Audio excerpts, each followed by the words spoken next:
This is episode 94 of The Place of Sound, and I'm your host, Kateryna Kalynovska. For those of you who are listening to us for the first time, The Place of Sound is a show that explores the themes of space and place using sound and listening. This is done through a variety of audio media production formats, so you can expect to do a few different types of listening in a single show.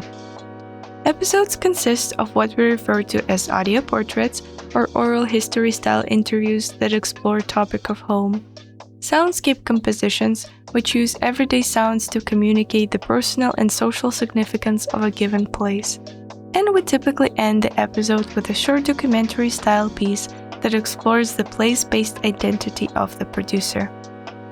The aim with these projects is to allow the producer to think about the places that made them who they are today. These are the types of projects you can expect to hear on The Place of Sound, and all of them are produced by students here at Carleton University. They're what gets produced in COMS 4501 Digital Media Production, which is a fourth-year workshop course in the Communication and Media Studies program.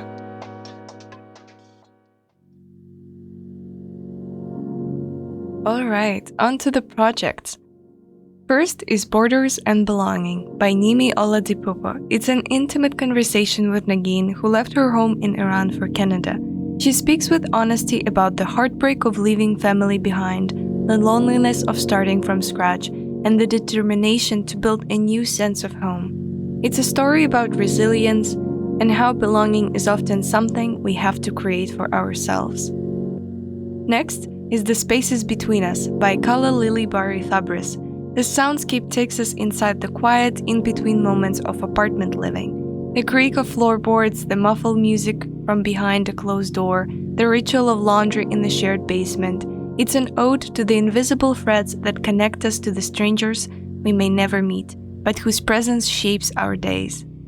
We'll finish with The Help for Family by DeJong. In this audio documentary, we step into a neighborhood pet store and discover how it's become an unexpected hub for community care. Through conversations with an employee, we hear about the challenges faced by pet owners living on fixed incomes and how compassion can sometimes make up for what system fails to provide.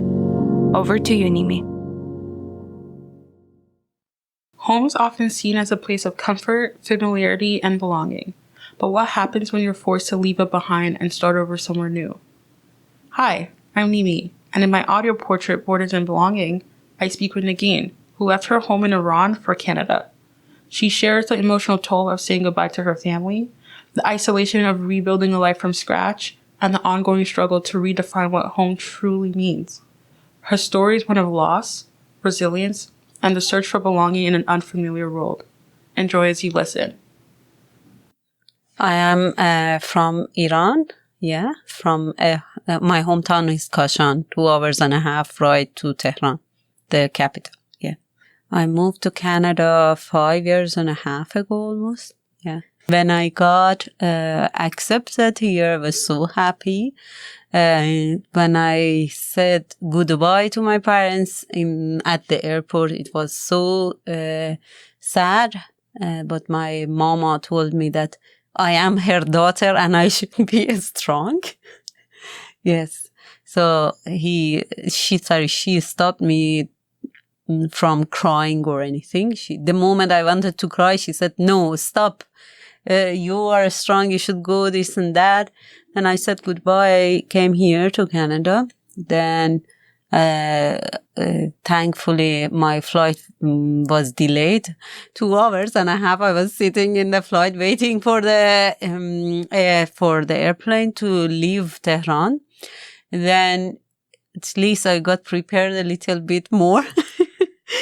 Because all the time before it, I was thinking that, oh my God, the moment that the airplane leaves there, I would feel very bad because it's like, why my country is not good enough that I had to move here, and it's heartbreaking. And then I found a place, I got a roommate, yeah. And then I started living there, had lots of challenges, going there in an empty, almost empty bedroom, from a big house, going to an apartment that,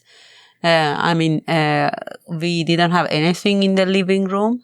So it was difficult. And then I was so feeling lonely, because, after 1 month, my roommate left to Iran for, for 1 month or 1 month and a half. I cannot remember. She wasn't there. And then I was feeling very lonely. So at the beginning, it was very difficult. I used to, cry sometimes that, oh my God, why, I'm far from family, this and that. But afterwards I tried, I was also busy for the school. So I tried to, what I did, was that I tried not to think too much that what would happen if I was in Iran, how it would feel, this and that. So I tried to make a new life for me here and make memories, friends, everything from scratch. Yeah. What struck me most about Nimi's portrait was how personal it felt, like being trusted with someone's private journal. Negin doesn't try to make her story neat or heroic. She lets the sadness, frustration, and small victories sit side by side. There is something powerful about hearing that mix of vulnerability and strength. As someone who also left my parents behind moving from Ukraine to Canada, I felt an immediate closeness to her words. That mix of pride in building a new life and the quiet ache of missing home is something I know well. It reminded me that home isn't always a physical space. Sometimes it's the connections we fight to hold on to and the ones we learn to build from nothing. From the solitude of moving to a new country, we now step into another kind of solitude, one that's chosen, shaped by routine and shared with the strangers who live just beyond your walls. Take it away, Calla. Moving into your first apartment is a rite of passage, learning to live alone yet always surrounded. Through thin walls, you hear the lives of strangers, music, footsteps, the hum of a laundry machine. You may never see your neighbors, but you know their rhythms. The spaces between us is a soundscape about solitude, routine, and the quiet connections of apartment living.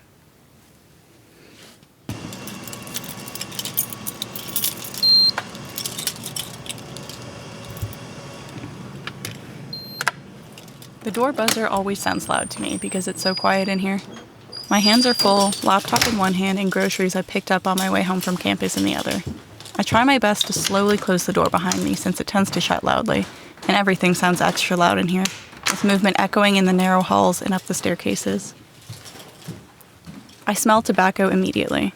I don't know his name, but a burly man living on the main floor is always stepping outside to smoke from his pipe, never not wearing his signature leather jacket. I've started to run into him so often, at all hours of day and night, we both can't help but just chuckle every time we pass. I've only ever quietly said thank you to him when he holds the door for me. From the other side of the foyer, I can smell a home-cooked meal, wafting from that one door that I'm so curious to see the other side of. I can catch glimpses of it from the window outside, unlike any of the other units. It's filled up to the ceiling with colorful fabrics and eclectic decorations. Plants cover the windowsill. The sound of my keys echo up through the empty stairwell, and every shift of my weight bears a homey creak in the wooden floorboards. 3 flights up, no elevator, passing doors I've never seen open. I like to imagine what each tenant looks like based on their doormat. Everybody has one. Some of them are really big, and I think to myself that their apartment must be super clean on the inside, compared to mine, where salt tracks into my foyer at what I think must be record high levels. The neighbor with the cooking has a plant outside their apartment, which doesn't surprise me. I see doormats from Dollarama, where I got one of mine too. The neighbor across the hallway from me has had the same pair of boots sitting outside their door for the past 5 months I've lived here. They've never moved. I wonder if they're meticulously putting them on and off every day, or if there's a girl there who's taking security measures for herself. And then there's someone younger, probably playing music just loud enough to slip under their door. I've never seen them or been able to put a face to them. but I know what kind of music they like.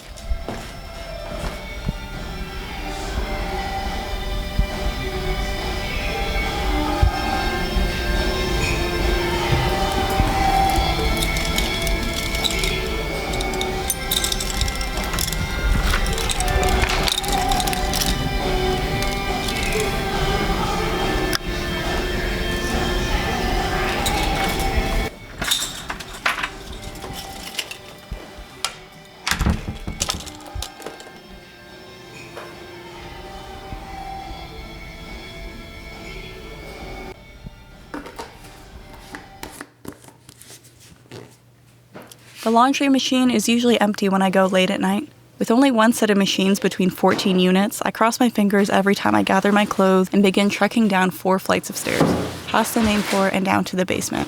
I like the basement, it's quiet. And I like that I've never actually run into anyone down there. Like I can do my laundry in peace as if the whole basement floor is my own. There is one apartment down here, but if it weren't for the shoes on the doormat, I would assume that nobody lives there, it's so quiet. I pay the $2 to do my laundry. I've built quite an excessive routine for it, with organic detergents and softeners and rinses and dryer sheets. I'm not even sure if any of it makes a difference, but I like the ritual of it.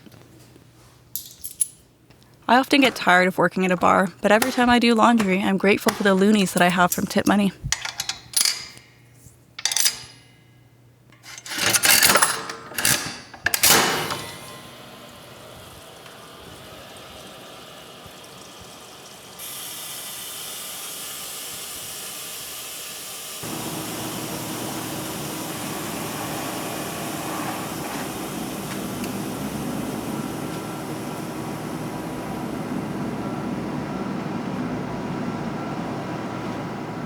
I lie in bed, finally feeling peace in my solitude now that I can relax. It's so quiet.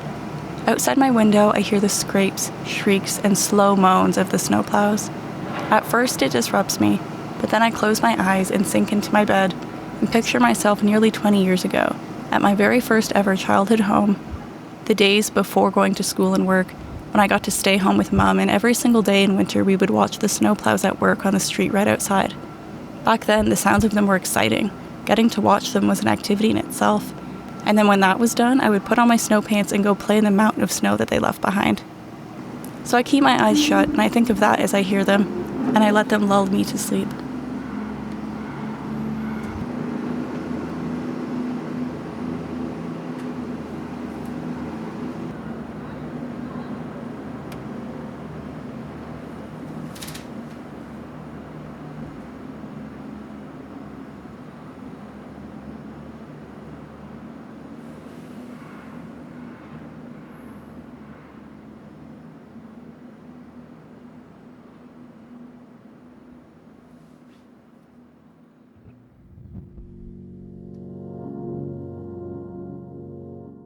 What I love about Calla's soundscape is how it captures the quiet intimacy of sharing walls with strangers.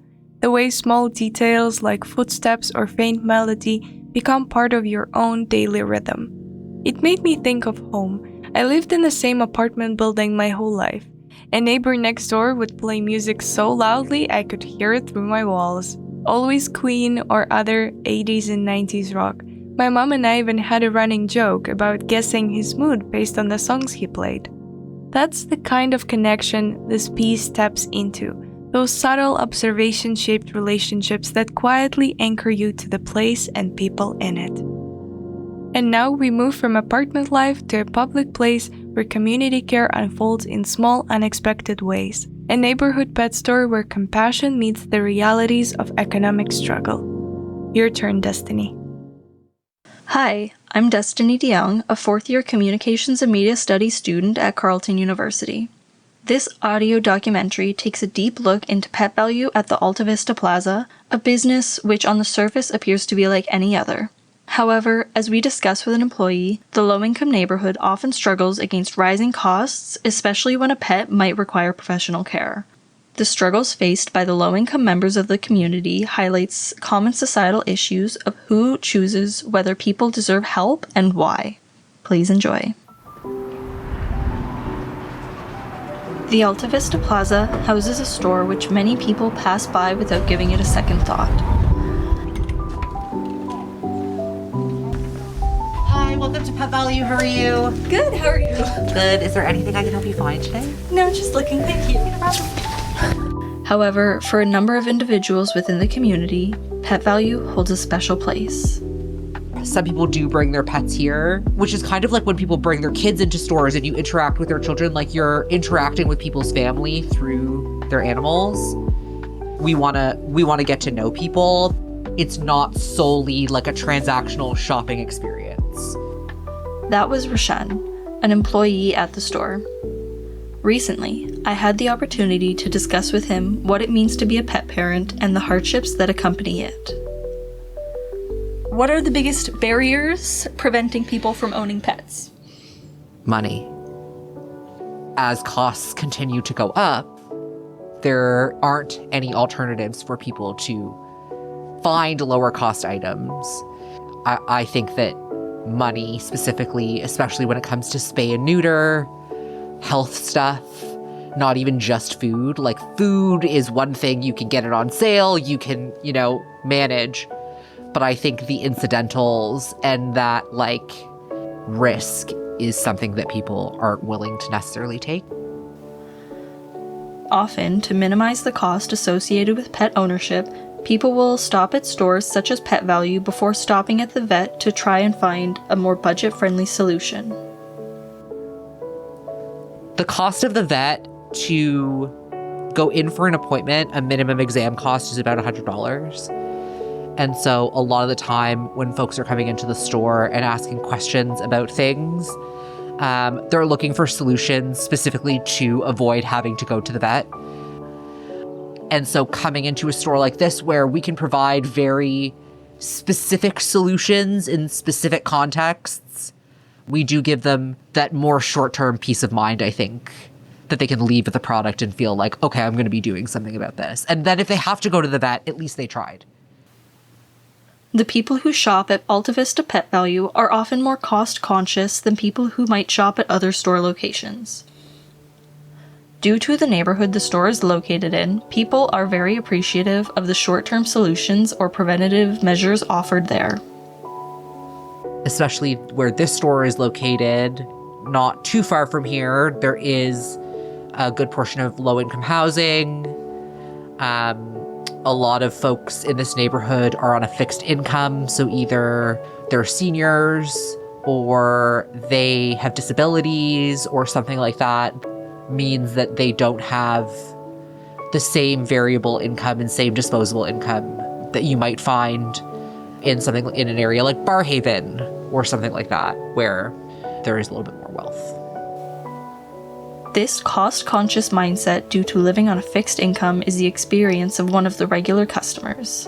She recently came in looking for help as she had nowhere to turn when tragedy struck. There was a lady that came in and she let us know that her dog, who is a regular at the store, was not well, was having an acute emergency. And they came in wondering if we knew of any vets that took a payment plan or had payment plan options, because she's on ODSP, so she has a very low fixed income. And if you take your animal to the vet and you are unable to pay the bill, they will effectively force you to surrender your animal at the vet, as a result of non-payment. So she came in with, I think, her daughter to see if we knew of anyone or anywhere. And so we called around to a couple vets and none of them did, which is not uncommon, but again is one of those things where there isn't a lot of room for support, I guess. It's a little bit more cut and dry, which does nothing but reinforce that skepticism of going to the vet.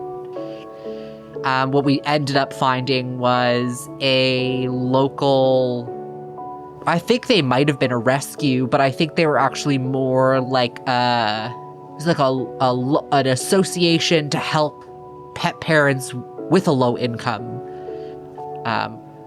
I still don't know what happened to that dog. I hope that dog is okay. Roshan is familiar with the looming concern of a medical emergency striking at any moment, as many pet parents do. Sudden veterinary costs are something that many people in the Alta Vista community simply cannot budget for. You know, that is a more and more common thing, where as the cost of living crisis gets worse, people out there on fixed incomes that, again, would have to make that choice of, you know, it comes down to money being the reason that I can't keep my family member alive, is really heartbreaking. There are some people of the belief that if you don't have an emergency fund, you should not have a pet to begin with at all. The concept of having a pet, of being a pet parent, in a lot of people's minds, it's not something that everybody should be able to do. And I think about that, and so I know I take care of my dogs very well, but I don't have that buffer. And so I find it very troubling to imagine that I would not be allowed to have a pet because I don't have money. This unfolds into a larger issue as a lot of people view animals as a luxury, and the ability to have an animal should be limited to people who have the financial safety net. As we live in a very financially unequal society, it is hardly fair to so harshly judge people who are often doing the best that they can and barely getting by. As Roshan is about to discuss, money should not be the deciding factor of whether people are allowed to have what the privilege dictates as a luxury. And I think that's true for anything, that just because you don't have money doesn't mean you shouldn't get to live the same as other people. Money shouldn't be the sole deciding factor about what you may have or have not in life. I get that's how that works under capitalism, but it doesn't mean it's right. And it walks a fine line of, dare I say, eugenics. Very similar to, you know, you should have to take a test to have kids. You should, if you're poor, you shouldn't have kids. If you're these things, you shouldn't have this. You shouldn't have X. There are a lot of class things in play when we start to talk about whether or not people who don't have money, you know, we call them irresponsible for then having children or pets alike. But sort of these things that are considered extras in life, or that you require a certain financial standing to be worthy of having. Animals are living, breathing beings and should not be compared to an item, and companionship should not be a luxury that somebody needs to be able to afford. It all circles back to the issue of how there are very few supports for the individuals left forgotten in low-income neighborhoods. How often do you find people ask about financial assistance? A lot of people don't ask because we know that it doesn't exist, or that it's very limited in terms of who can get that assistance, which is very true for anything related to low-income support. Those supports are barely in existence and very underfunded. And also in our society, you know, even our concept of who we help, you have to have a lot of the time be considered worthy of help before people will be willing to help. It's the idea that to have money is to be considered a human being worthy of having things. And if you don't have money, then you're dehumanized. When there is a lack of government support, people often find themselves looking inward to their community, just as the lady on ODSP did. And even in a struggling neighborhood, the community comes together to help, and Pet Value has become the center of offering that help in Alta Vista. But we've had people come in here sort of be like, listen, I have $20 and I have a big dog and I need to feed them. I can't afford a lot. What can you do? Okay, well, we have a donation bin in the back. Go take something from the donation bin. Asking for that help, just coming in, and I understand, like, it's hard to take that risk because if you have been turned down or if you have been judged and all of these things, like, that experience will sour you from wanting to go ask for help. I know that I've had to get better at this, it's just going out and asking for help. Going to the places in your community. I think that's why, like, seeing people who come here regularly, getting to know people who come here, and the reason they come back is because they feel like it's a safe place for them to go to ask for help. But I think that as members of the community, we could all be doing a little bit more to see like what power we do have to help others and to like lean into that. And so it's nice to know that there are organizations and options for that like community level support, and that there are organizations that are doing things to actually like enrich the lives of pet owners and not just necessarily like grow the pet industry. But they are not very common, and obviously their funds are limited.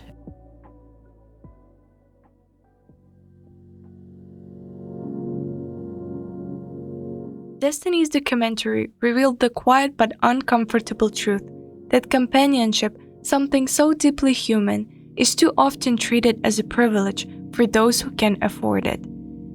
And as a dog owner myself, I can't help but think how devastating it would be to face a medical emergency and not be able to help.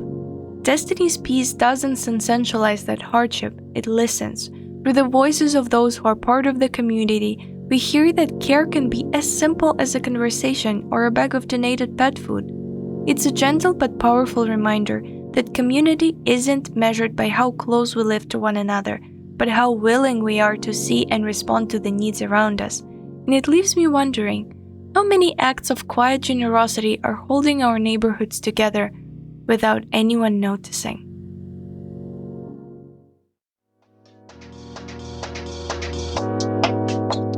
Each of these projects asks us to listen differently, to hear the complexity in someone's immigration story, the quiet poetry of shared walls, and the resilience in a neighborhood pet store.